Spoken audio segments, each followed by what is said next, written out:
बिस्मिल्लाहिर्रहमानिर्रहीम। सेहत और ख़ूबसूरती से मुताल्लक़ लाजवाब वीडियोस देखने के लिए हमारा चैनल शिवांशी टीवी सब्सक्राइब करें और साथ बेल आइकॉन को ज़रूर क्लिक करें ताकि आने वाली हर नई वीडियो को आप सबसे पहले देख सकें। शुक्रिया। बिस्मिल्लाहिर्रहमानिर्रहीम। तमाम तारीफ़ें अल्लाह रब्बुल आलमीन के लिए हैं जो हकीम है, हलीम है।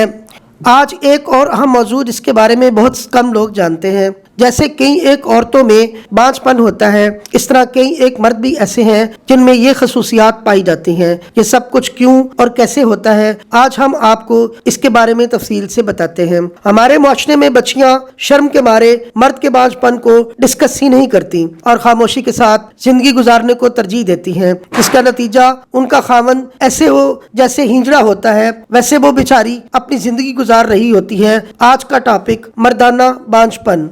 अक्सर मरीजों को मुख्तलिफ असबाब की बुनियाद पर जिनसी कमजोरी होती है, वो औरत से जिनसी मिलाप ही नहीं कर सकते, जिसकी वजह से औलाद ही नहीं होती। इस सूरत में जिनसी कमजोरी का इलाज करने से मरीज ठीक हो जाता है और वो औरत से जिनसी मिलाप के काबिल भी हो जाता है। ऐसे मरीजों को औलाद जैसी नेमत भी नसीब हो जाती है, मगर मरीज ऐसे होते हैं जिनकी जिनसी कुव्वत तो ठीक होती है मगर वो औलाद पैदा करने के काबिल नहीं होते, जिनकी वजह ये होती है उनके मादा मनविया में औलाद पैदा करने वाले जरासीम या तो कम होते हैं या बिल्कुल नहीं होते। इस मर्ज को मर्दाना बांझपन कहते हैं। मेरे तजर्बे में ऐसे मरीज भी आए हैं जिनकी सेहत और जिनसी हालत आम लोगों से बहुत ज्यादा अच्छी होती है, मगर वो मर्दाना बांझपन का शिकार होते हैं। ऐसे मरीजों का जब तक सही इलाज ना किया जाए उनके यहाँ औलाद पैदा नहीं हो सकती। मर्दाना बांझपन के असबाब। मर्दाना बांझपन के असबाब में बचपन की गलतकारियां, मादा मनविया का बेहद ज़िया और कोई ऐसी बीमारी जिसकी वजह से अंदरूनी निजाम को नुकसान पहुँचता हो, मसलन आतश, सोजाक वगैरह। इसके अलावा किसी खतरनाक और जहरीली दवा का इस्तेमाल जिसके मुज़र असरात की वजह से मर्दाना बांझपन हो गया हो।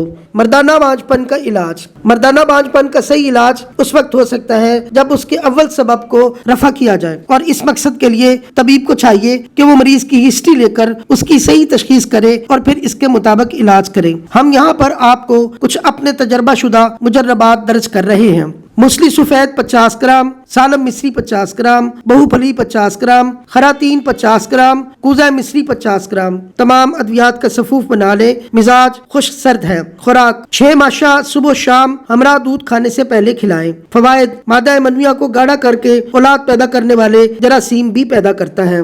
अभी आपको एक और नुस्खे के हवाले से बताते हैं जो कि मर्दाना बांझपन के हवाले से बहुत ही मुअस्सर है। सालम मिस्री 50 ग्राम, मूसली सफेद 50 ग्राम, छिलका इसबगोल 50 ग्राम, मगज पंबा दाना 50 ग्राम। तमाम अद्वियात का सफूफ बना लें। खुराक 1 तोला सुबह शाम दूध में खीर पकाकर मीठा डालकर खाएं। मिजाज तर गर्म है, ये दवा हमेशा खाली पेट ही खिलाएं। फवायद ये सफूफ मादा मनविया को बेहद गाढ़ा करता है, मादा मनविया की पैदाश में बेहद इजाफा करता है और औलाद पैदा करने वाले जरासीम भी पैदा करता है। बहुत शुक्रिया। बयात हकीम अब्दुल अजीज रहमतुल्लाह।